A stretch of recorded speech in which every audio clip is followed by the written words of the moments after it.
The In Conversation podcast series, with author Nigel Beckles.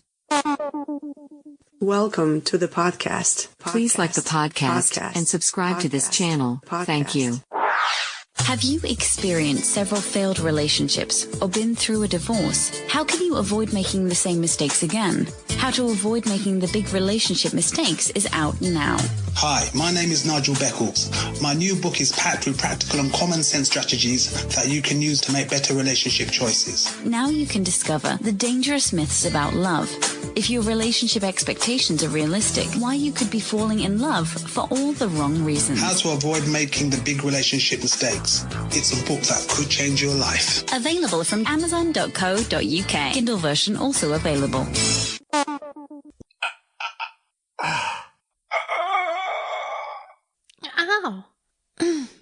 Ow. Ouch. Experiencing back problems? Invest in Avoca Posture Corrector today. Available from Amazon and all good chiropractor specialists. Order yours today.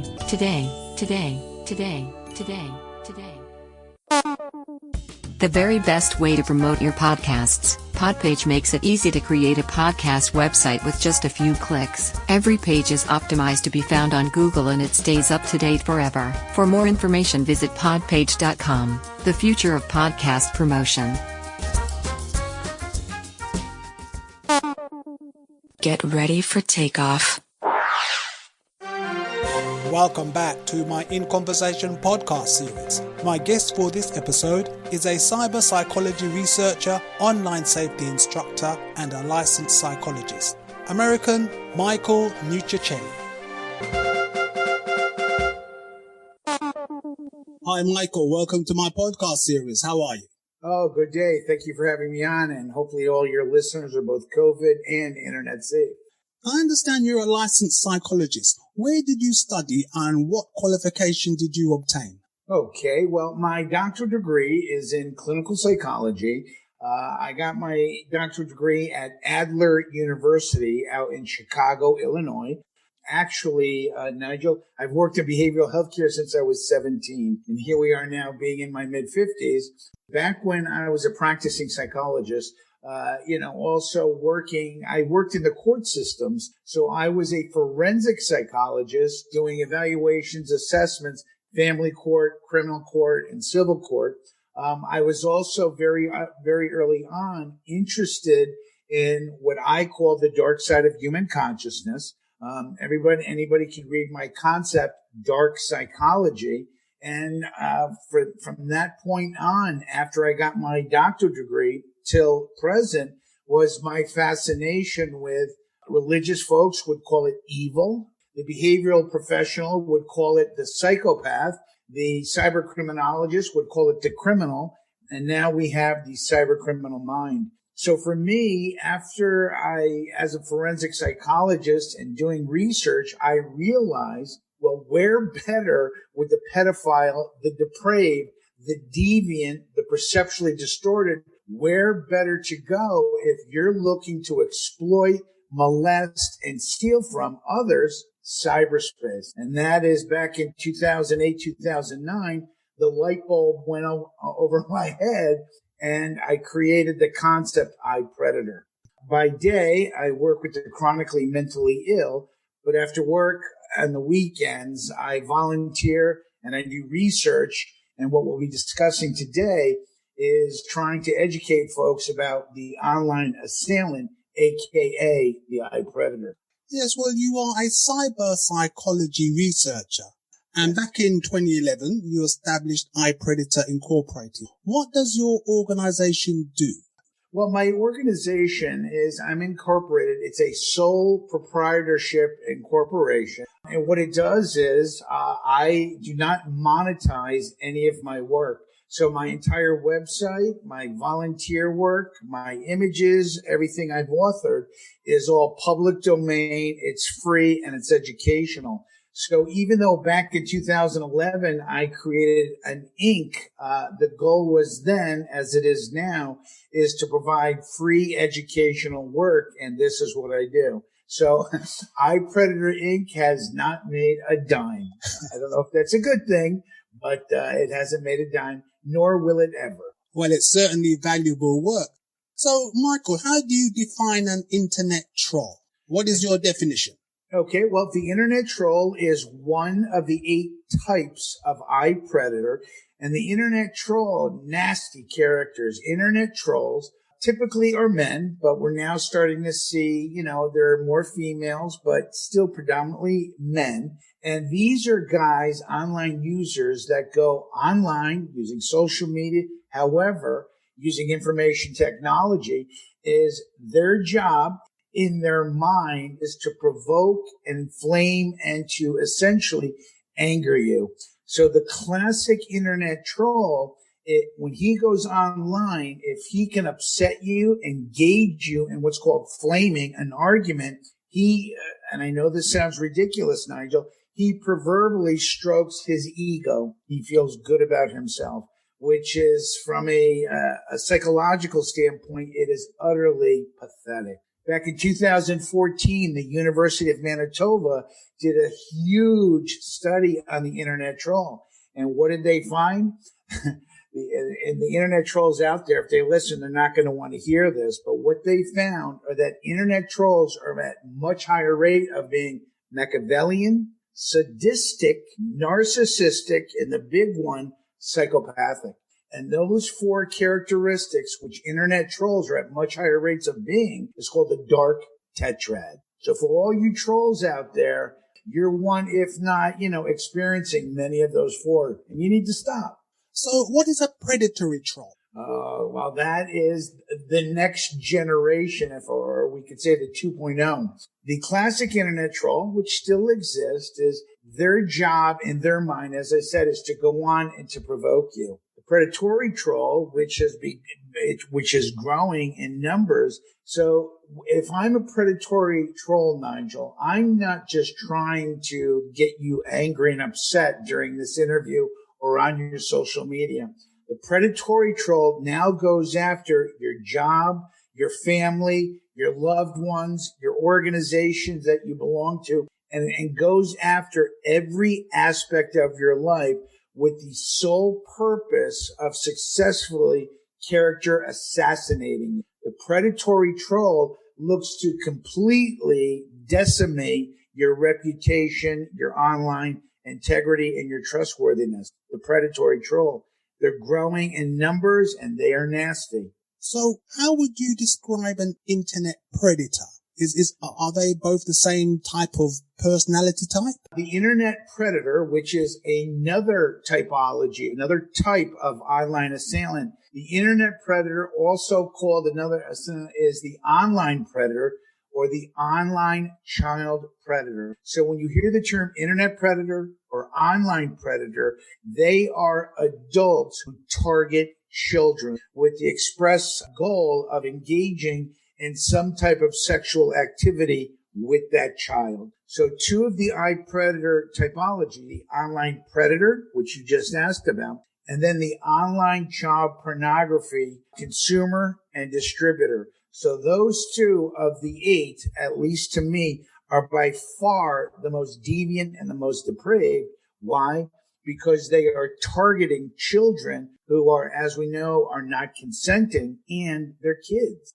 Well, I use a term called relationship predator when I'm discussing abusers who seek out victims online. So would you agree that there are relationship predators who hunt potential victims? Oh, most certainly. If anybody goes out to my website, you'll see under Cyberstalking facts, where I talk about cyberstalking.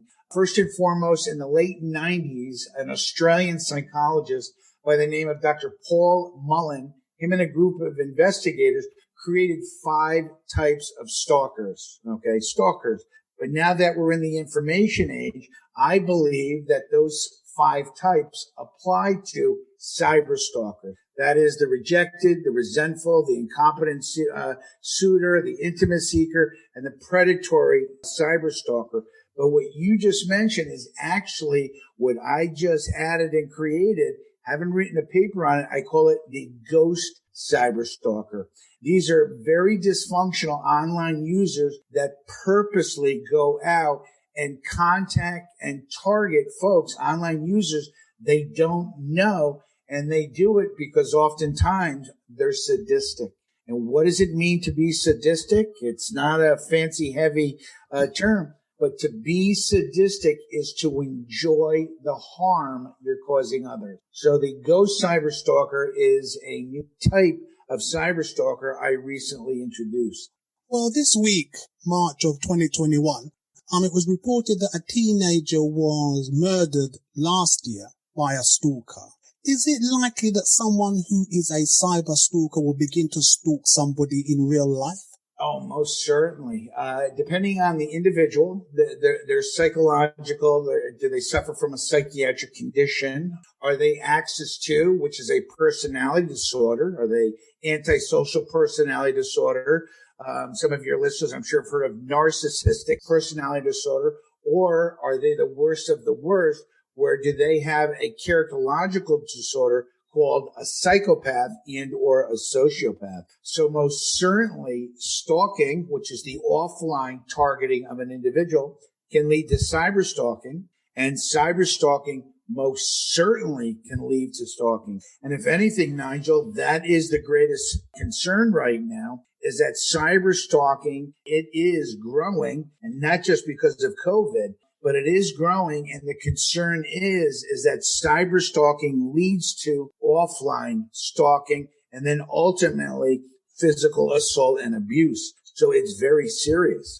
So is there any way to predict if a person is likely to attack you online? Are there any red flags you can look out for? Predictive, to being able to predict if an individual is going to attack you. There is no research that certainly shows that, but I mean, it would apply just like if it occurred offline. If you're engaging with somebody online and they, are offensive, they act aggressive, they are misogynistic, all the isms, anti-Semitic. If you pick up that they're an angry person, your best bet is to cut tie immediately, block, and even at a minimum, if you're engaging in debate or banter, saying we'll have to agree to disagree and then move on.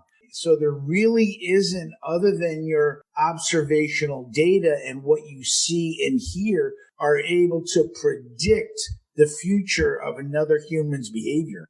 A good psychopath, they are affable, they are charming, they can be romantic, particularly when it comes to relationships and online relationships. They can be, Nigel, a dream, okay? But the psychopath, after 6 to 12 months of engaging with that person, whether it's online or offline, begin to see the seedy underbelly of the psychopath. Me personally, I believe the sociopath and the psychopath are interchangeable. But eventually, what happens in a relationship, whether it's offline or online, you will begin to see the dark side of the psychopath. And goodness gracious, God forbid, if your heart is falling for them and you're beginning to fall in love with that individual, because now they've got you.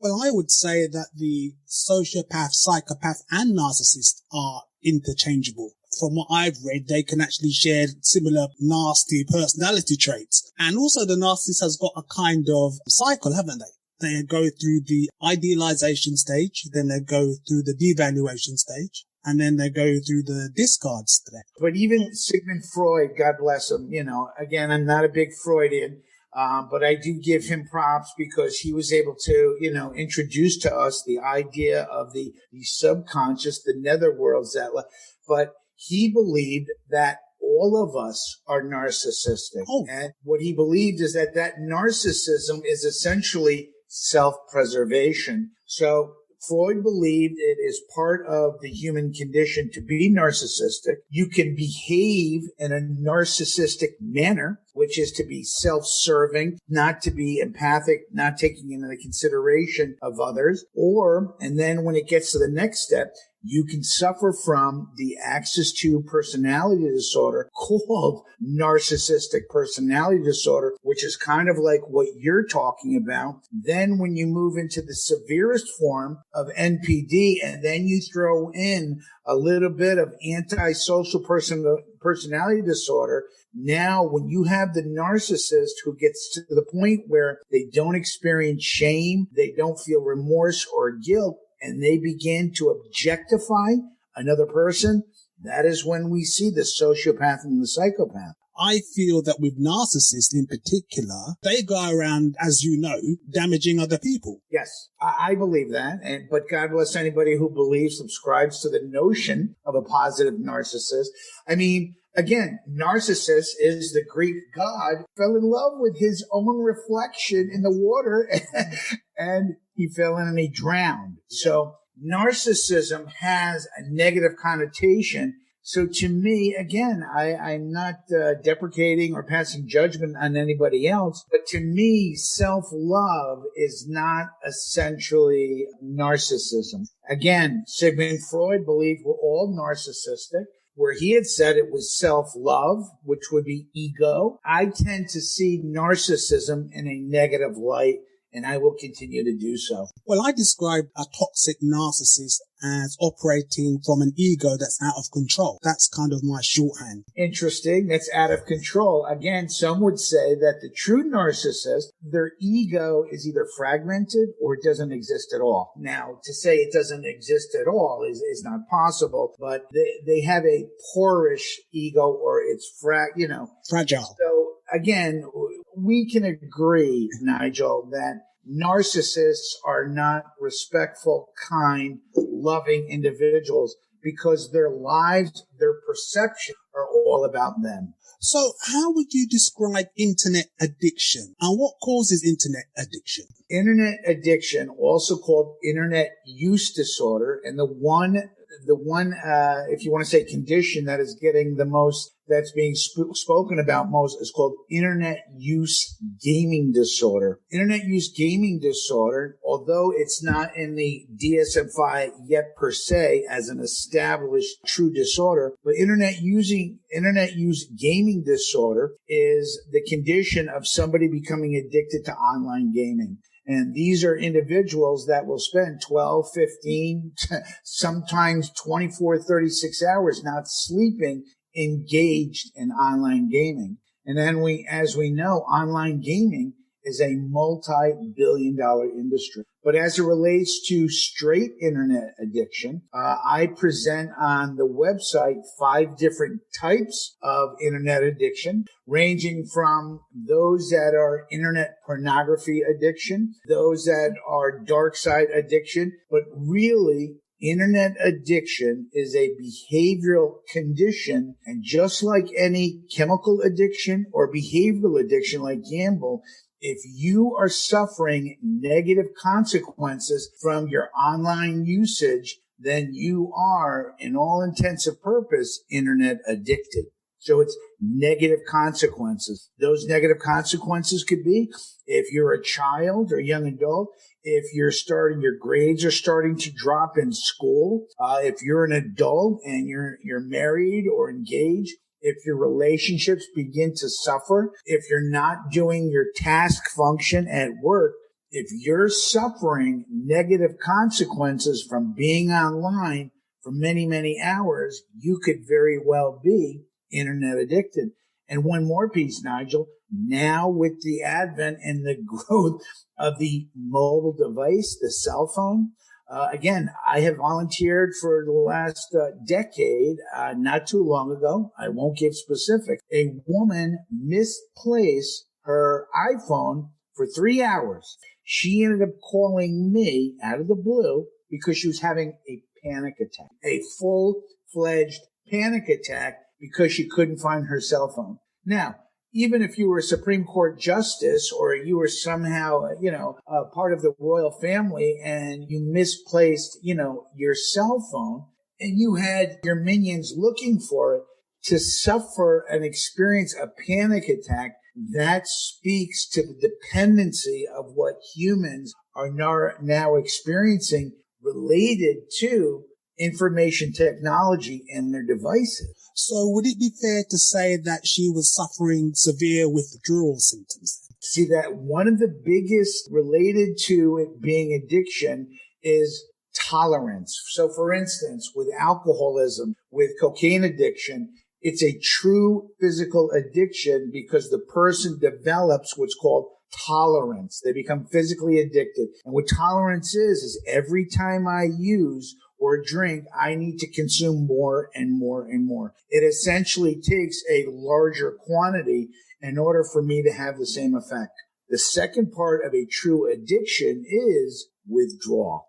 So that right there, those two aspects as it relates to internet addiction, there are two camps that right now are saying that there are many who believe that there is no such thing as a tolerance to a behavioral addiction. There is no such thing as withdrawal if you lose that cell phone.